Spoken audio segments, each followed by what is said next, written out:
अद्वैत और अन्विता सुबह सुबह दीपक, नेहा, आकाश, रोहन और ऋतुजा को फोन करते हैं और उन्हें 31 के जश्न के लिए घर आने के लिए आमंत्रित करते हैं। रात में सभी दोस्त पार्टी के लिए अद्वैत के घर पर इकट्ठा होते हैं। अद्वैत और अन्विता सभी का बड़े उत्साह और खुशी के साथ स्वागत करते हैं।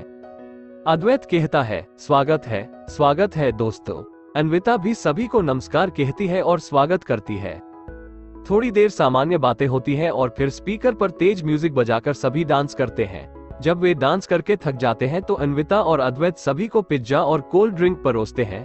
सभी उसे खाने के लिए सोफे पर बैठ जाते हैं और फिर से बातें शुरू हो जाती है।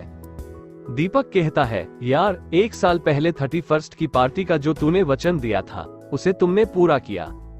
तो अद्वैत जवाब देता है, वो तो करना ही था, ये पार्टी तो बनती थी दोस्तों, क्योंकि आज मेरी जिंदगी में जो खुशी के दिन आए हैं वो सब आपकी वजह से है।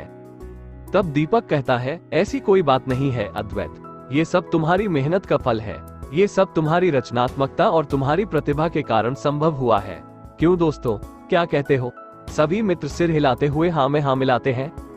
उस पर अन्विता कहती है, यह आप सभी का बड़प्पन है, लेकिन अगर आपने 1 साल पहले अद्वैत की मदद नहीं की होती तो शायद अद्वैत डिप्रेशन में चला जाता और अपना मानसिक संतुलन खो देता। उस पर अद्वैत कहता है, हाँ, पिछले 31 दिसंबर की रात जब आपने मुझे पार्टी के लिए आमंत्रित किया था तब मैं गहरे सदमे में था। मैं पार्टी में आने के मूड में नहीं था, क्योंकि 1 दिन पहले ही मेरी नौकरी चली गई थी। दरअसल मैं लेखक बनना चाहता था, लेकिन घर के हालात बहुत अच्छे नहीं थे, इसलिए मुझे लिखने का शौक छोड़कर नौकरी करनी पड़ी। मुझे काम में मजा नहीं आ रहा था, लेकिन मैं पैसे कमाने के लिए ऐसा कर रहा था। और अचानक 30 दिसंबर को मुझे बताया गया कि जिस प्रोजेक्ट पर हमने तुम्हें काम करने के लिए रखा था वो रद्द हो गया है, इसलिए तुम्हें कल से काम पर आने की जरूरत नहीं है। ये सुनकर मेरे पैरों तले जमीन खिसक गई। अब मैं क्या करने वाला था? मेरा भविष्य पूरी तरह से अंधकार में लग रहा था। और उसी शाम अन्विता ने मुझे फोन करके बाहर मिलने को बुलाया और मुझे प्रपोज किया। तब मैंने उसे मना कर दिया। मैंने उससे झूठ बोला कि मैं तुमसे प्यार नहीं करता, मैंने तुम्हें कभी उस नजर से नहीं देखा। मेरी ये बात सुनकर अन्विता रोते हुए गुस्से से निकल गई। मुझे अन्विता को इस तरह चोट पहुंचाना बहुत बुरा लगा। मुझे खुद पर गुस्सा आ रहा था, लेकिन मैं क्या करने वाला था? जब मैं खुद नहीं जानता था कि मेरे जीवन में आगे क्या होने वाला है, तो मैं उसकी जिंदगी कैसे दुख में डाल सकता था? मुझे पता था कि अभी उसे अस्वीकार करने से उसे कुछ दिनों तक परेशानी होगी, लेकिन इससे उसका भविष्य खराब नहीं होगा।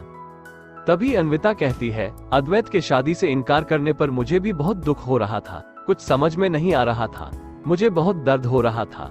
एक बार मेरे मन में इस जीवन को समाप्त करने का भी विचार आया। मैं मानसिक रूप से पूरी तरह थक चुकी थी, लेकिन आप सभी ने इतना जोर दिया तो मैं 31 की पार्टी में आने के लिए तैयार हो गई। और जब मैं वहां पहुंची तब मुझे पता चला कि अद्वैत की नौकरी चली गई है। तब मुझे उसके इनकार के पीछे की असली वजह पता चली। उस वक्त मुझे एहसास हुआ कि उसने मेरे प्यार को क्यों इनकार दिया, क्योंकि वो मुझे खुश देखना चाहता था। मेरे जीवन में कभी कोई दुख ना आए, ऐसी उसकी इच्छा थी। तो मुझे खुद पर शर्मिंदगी महसूस हुई कि मैं वास्तव में अपने प्यार को नहीं पहचान पाए। अकारण उस पर क्रोधित हुई, उसे गलत समझा। तो नेहा कहती है, असल में ये तुम्हारी गलती नहीं थी अन्विता, परिस्थितियां आप पर वह समय लाई थी। अद्वैत नेहा की बात से सहमत होकर कहता है, हाँ सचमुच वो समय ही खराब था, लेकिन मैं उस परिस्थिति का सामना करने की बजाय उस परिस्थिति से भागने की कोशिश कर रहा था।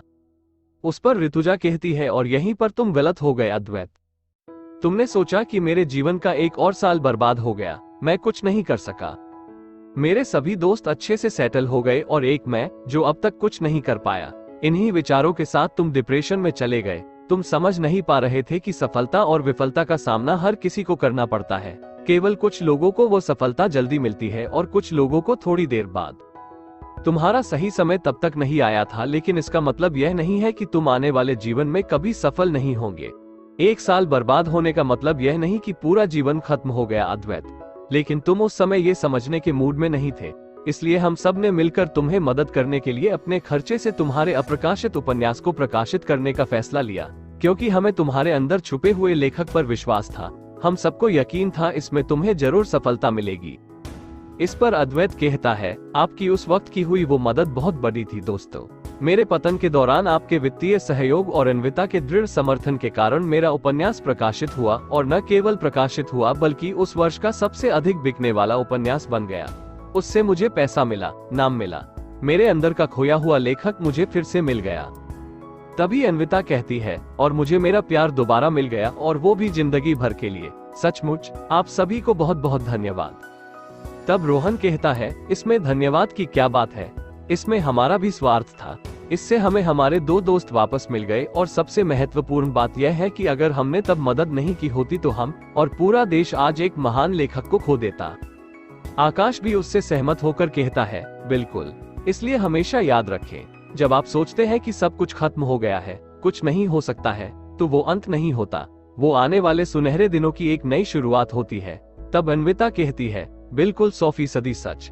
अरे चलो दोस्तों, 12 बजने ही वाले हैं, नए साल की शुरुआत का समय हो गया है, चलो जश्न मनाएं। 10, 9, 8, 7, 6, 5, 4, 3, 2, 1 नया साल मुबारक हो। Happy new year. उम्मीद है ये कहानी आपको पसंद आई होगी। इसको लाइक और शेयर करें और चैनल को सब्सक्राइब करें।